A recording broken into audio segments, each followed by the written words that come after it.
I've been up way too long, clock just hit 3. What's up everyone, it's Blue here.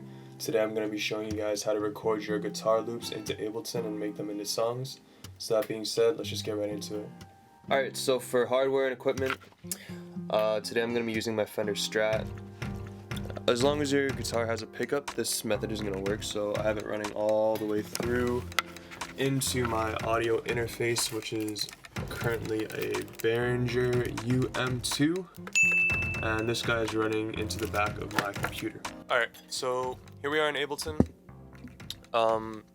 If this is your first time setting up your audio interface, basically what you're gonna have to do is go to Preferences and reset all of the audio preferences to your new interface. So for example, I'm on PC right now, so I have my driver type set up to ASIO, and I have my audio device set to my Behringer device, which is going to be Behringer USB audio.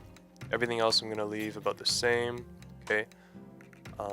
And the main thing that you want to look for when you're setting up, because it's going to be different for everyone, is input latency. So input latency is basically the amount of time it's going to take for the signal coming through either your mic or your guitar or whatever else you have plugged into your hardware to get played back through in Ableton.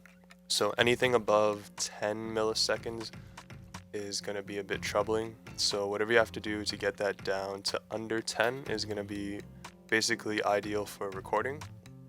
So just for sake of showing you guys, I have both of my audio channels open from my hardware. So the first channel is my mic right here, okay? Second channel is my guitar. Alright.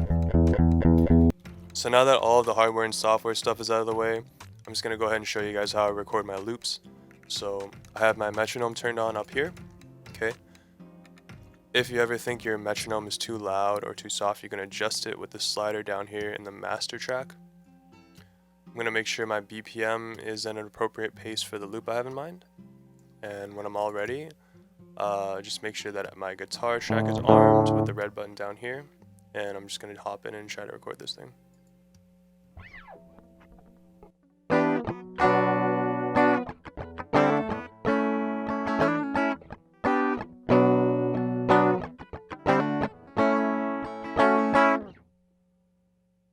Alright, so now that we have this guy recorded, I'm just going to play it back and see how it sounds unedited.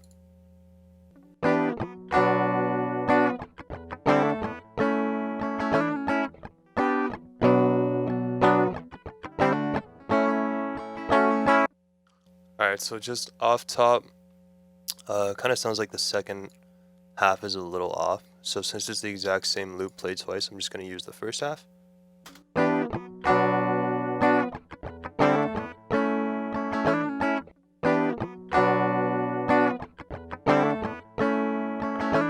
So I'm noticing that this part of the loop is a little bit slow. So I'm basically just going to use the warp tool and warp it so it's in time. So when I'm warping my file, basically I'm going to anchor the 2 points around the point that I want to warp. So this is the point right here that I want to warp. So I've anchored it in. So basically when I drag it back like that, it's not going to affect the rest of the loop. So now this is what it sounds like. I think that's a little bit fast. I think there should be good. Okay, so now all together.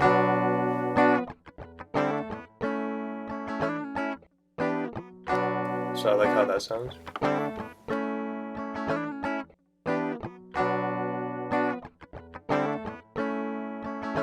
Alright, so now that we've edited up our loop and warped it so everything's on time and to our liking, now I'm going to show you guys how to put audio effects on, and really I'm going to show you guys a simple and easy way of doing it that doesn't take much time. So we're going to go to Audio Effects, we're going to go to Audio Effect Rack, we're going to go to Amp Simulation, and what we have here is a bunch of different guitar audio effect presets that are included in whatever version of Ableton that you're running.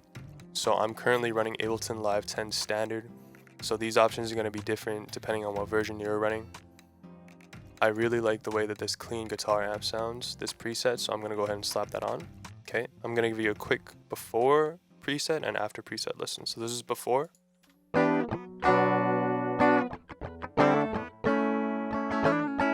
now I'm going to turn the preset on.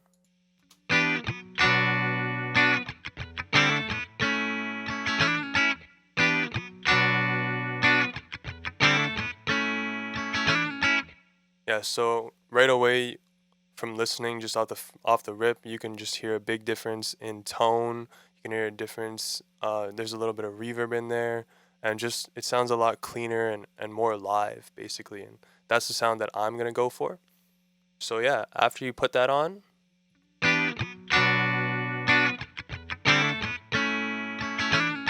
you're basically good to go for effects. If you wanted to do it another way, obviously there's hundreds of different ways you could put effects on. All the effects that come with Ableton are just really, really useful, and you can get really creative with it. But just for this simple tutorial, I'm just going to show you guys a quick and easy way. So I'm just going to leave the effects as is. And basically, now I'm ready to build the rest of my song around it. So I'm just going to go through a quick little 5-minute session, add some drums, maybe a little bit of bass, and then show you guys what I have after. So I'm just going to fast forward through all this.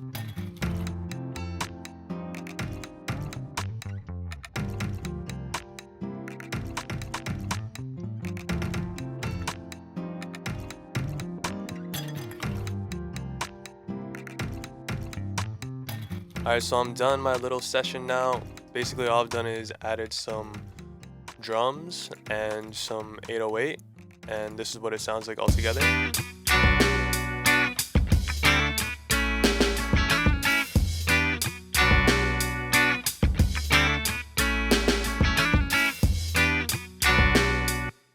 And that's basically it. If you guys actually wanted to learn how to make live rock sounding drums like this, there's a whole video on it on my YouTube channel. The last Ableton Basics video that I did just goes through how to do this in detail. And other than that, I mean, that's basically it for today's video. What you do from here on out is up to you. You could add more things to the song, you know, you could add vocals to the song, or whatever you want to do is up to you. But I really hope that I made the guitar part of the song easier for you guys. So that's going to be it for today. If you guys learned something new or just enjoyed the video, please leave a like and subscribe to my channel for more videos like this. I also have guitar and bass lessons on my channel if you guys are interested.